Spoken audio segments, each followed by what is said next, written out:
Good morning, students. Our next topic is income and demand relationship. See, students, in the earlier video we have seen about the determinants of demand and law of demand. See, now today what we are going to see कि income and demand में क्या क्या similarities है. Okay, so for example, when my income increases, so demand क्या होगी? अगर income बढ़ने पे demand क्या हो सकती है? या तो demand increase होगी या फिर demand decrease होगी. So whenever we study income and demand relationship, we see two types of goods. Now which are the two types of goods? See, the two types of goods is one is normal goods and the other is inferior goods. ठीक है. Now we are going to study first about normal goods.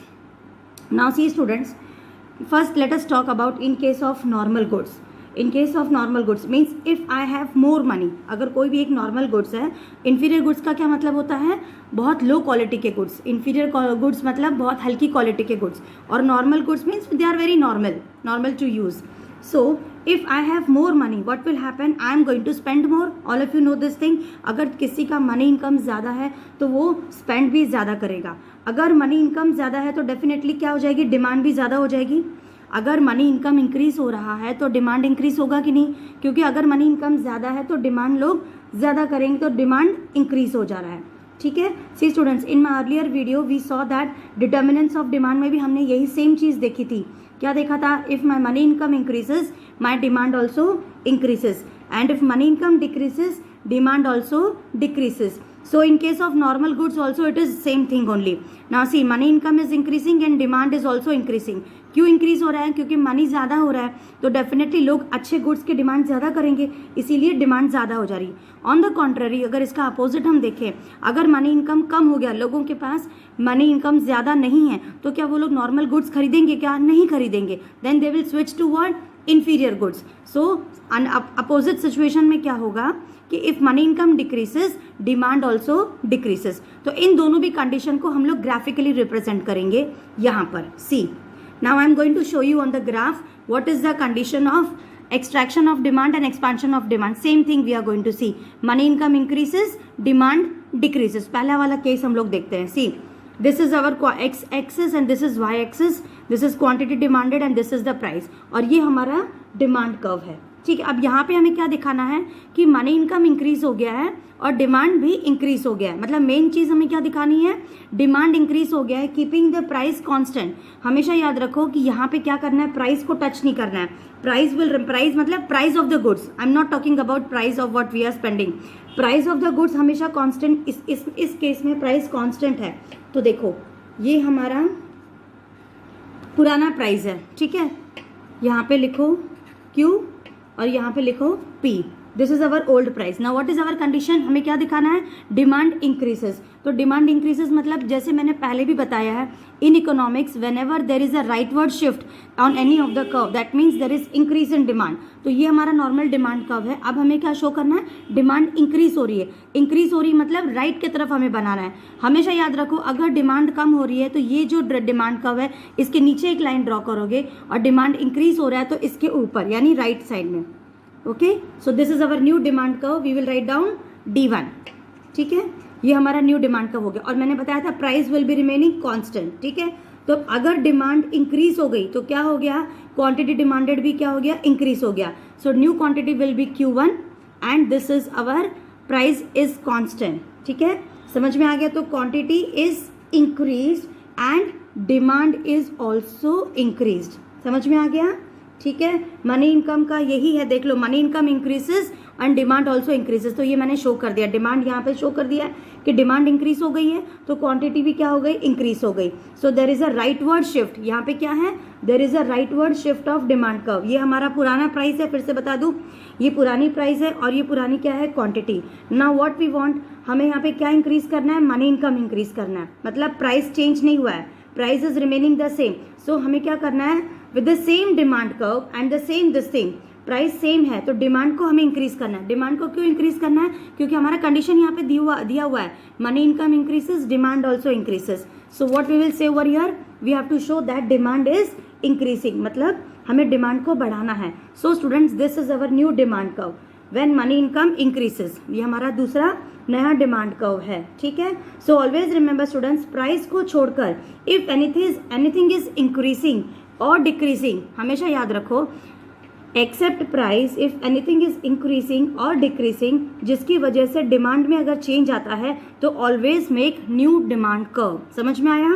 क्योंकि यहाँ पे demand में change आ गया, so we have made a new demand curve. ये इसका मैंने ड्रॉ कर दिया, अब इसका भी हमें ड्रॉ करना है। अपोजिट करो, मनी इनकम डिक्रीज हो रहा है, डिमांड भी क्या हो रही है? डिक्रीज हो रही है। अब देखो, ये हमारी नॉर्मल प्राइस, ये मैंने पहले ही ड्रॉ करके रखा है, ये नॉर्मल प्राइस और ये नॉर्मल क्या है? क्वांटिटी, और ये हमारा नॉर्मल डिमांड कर्व है। अब हमें यहाँ पे क्या शो करना है कि डिमांड डिक्रीज हो गई, क्योंकि लोगों के पास मनी इनकम कम हो गया, तो लोग नॉर्मल गुड्स के डिमांड करना क्या कर देंगे? कम।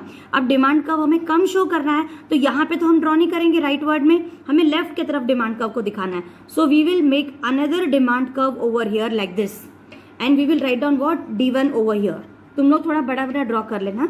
सो I am writing D1 over here. अब what will happen? See, quantity demanded is what? Reduce.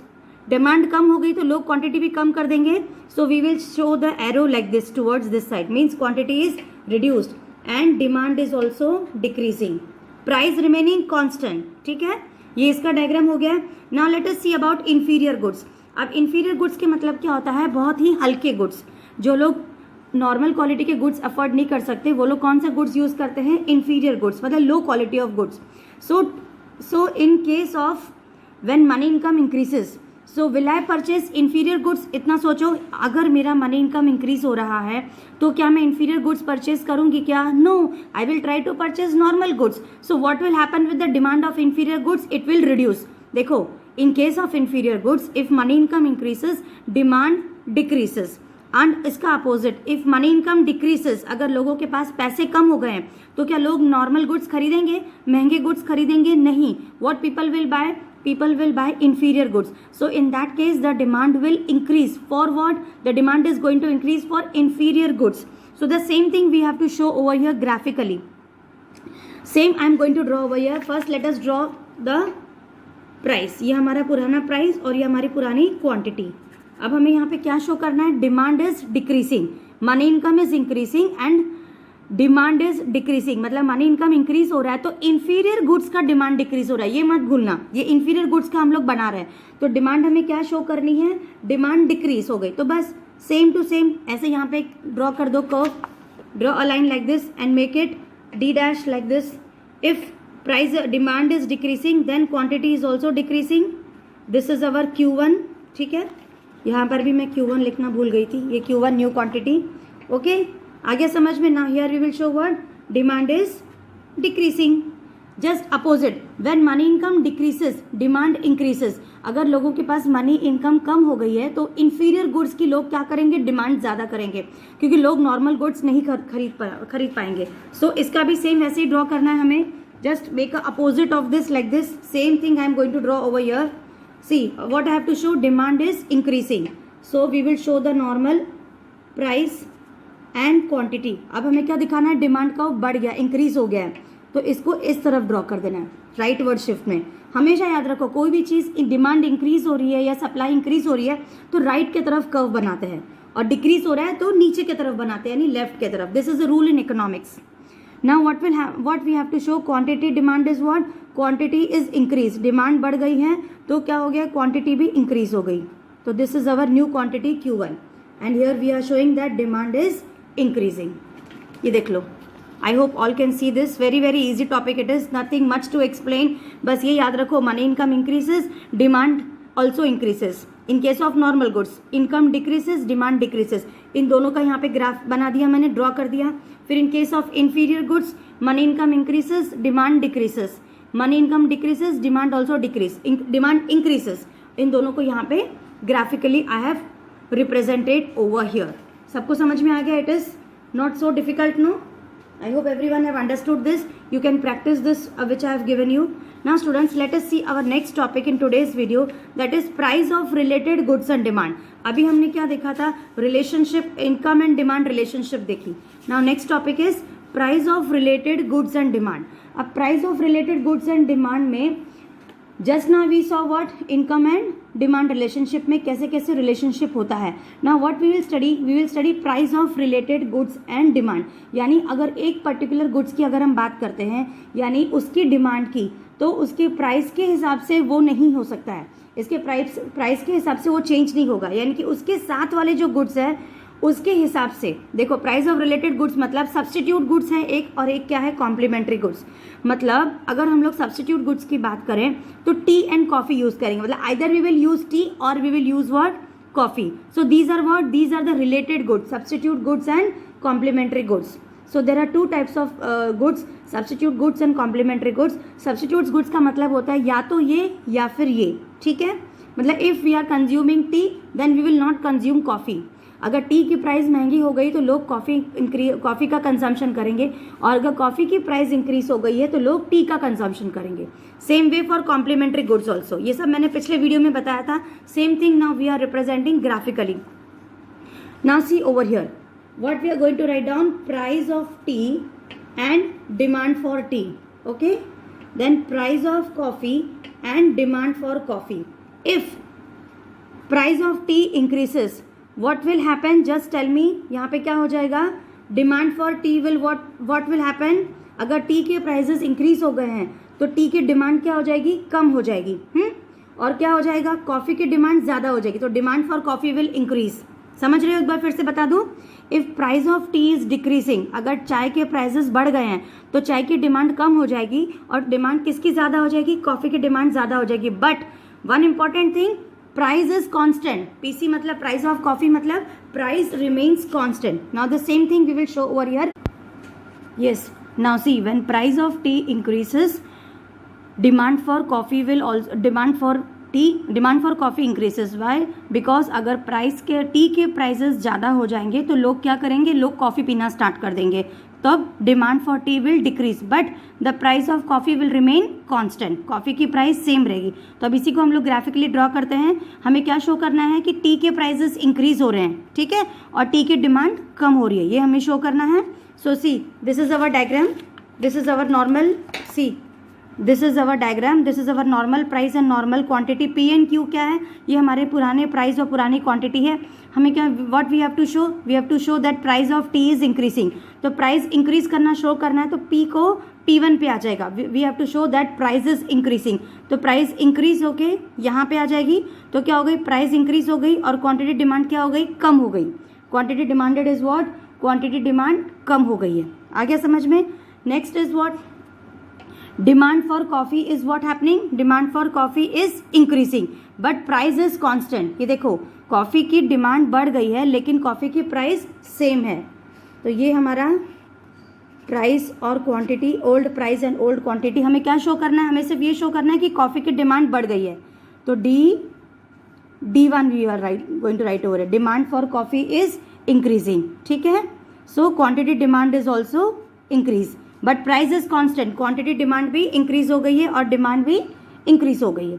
So this is for substitute goods. Now let us see another thing that is for complementary goods. अब देखो complementary goods मतलब क्या होता है, ऐसे goods, the goods which are going together, means that day also I told you in my earlier video that petrol and car you can take the example, then pen and refill. So we will take this example over here of pen and refill. अब pen और refill में क्या करना है, we will write down over here, see we will write down price of pen and we will write down demand for pen, ठीक है। और एक तरफ लिखोगे price of refill and demand for refill. अब देखो इसमें कैसे चेंजेस करना है, ये ध्यान से देखो। अगर पेन की प्राइस इंक्रीज हो गए हैं, जैसे मैंने एग्जांपल दिया था, suppose you are buying a Trimax pen, उसकी प्राइस 50 रुपीज़ है, तो 50 से मान लो बढ़ के उस पेन की प्राइस इंक्रीज होके 70 हो गई। तो क्या हो जाएगा, अगर पेन के प्राइस इंक्रीज हो जाएंगे तो क्या होगा, डेफिनेटली उसकी डिमांड भी कम हो जाएगी कि नहीं, लोग उसको डिमांड करना कम कर देंगे। और सबसे ज़्यादा क्या हो जाएगा, रिफिल की प्राइस कांस्टेंट है, रिफिल की प्राइस में कोई चेंजेस नहीं आया, लेकिन रिफिल की प्राइस में अगर कोई चेंजेस नहीं भी आया तो भी उसकी डिमांड कम हो जाएगी, क्योंकि जब पेन ही नहीं यूज करेंगे तो लोग रिफिल का क्या करेंगे। So when price of pen increases, demand for refill decreases and price of pen, demand for pen also decreases. तो इस फर्स्ट वाले को हम लोग यहाँ पे ग्राफिकली रिप्रेजेंट कर दिया मैंने। सी हमें क्या शो करना है, पीपी मतलब प्राइस ऑफ पेन इंक्रीजिंग। तो ये हमारा पुराना प्राइस और पुरानी क्वांटिटी है, ये हमारा डिमांड कब है, पी को P1 कर दो, पी को ऊपर लेके आ जाओ ताकि प्राइस हमारा इंक्रीज हो गया है। If price is increasing, what is happening to quantity demand? Quantity demand भी क्या हो गई है, कम हो गई है. So we will put an arrow like this over here. Next one, price of refill is constant but demand for refill is what happening, decreasing. ये देखो, demand for refill is decreasing. तो ये हमारा पुराना डिमांड कर्व है. अगर decrease हो रहा है मतलब डिमांड कर्व लेफ्ट के तरफ आता है. बार बार बता दे रही हूँ, अगर डिमांड इंक्रीज हो रही है तो डिमांड कर्व लेफ्ट राइट के तरफ आएगा और अगर डिमांड डिक्रीज हो रही है तो डिमांड कर्व लेफ्ट के तरफ आएगा. ठीक है. So this is our D1. Price is constant, followed. Price is constant but what is happening to demand? Demand is decreasing. If demand is decreasing then quantity is also decreasing. Just see, quantity यहाँ पे increase हो गई है. Q1 like this it is. So students, this I hope you have understood about price of related goods, substitute goods and complementary goods. Always remember, whenever in exam it is asked relationship about income and demand, so in that case you have to show of normal goods and inferior goods, and whenever in exam it is asked about price and related goods, in that case you have to show substitute goods and complementary goods. Thank you for watching.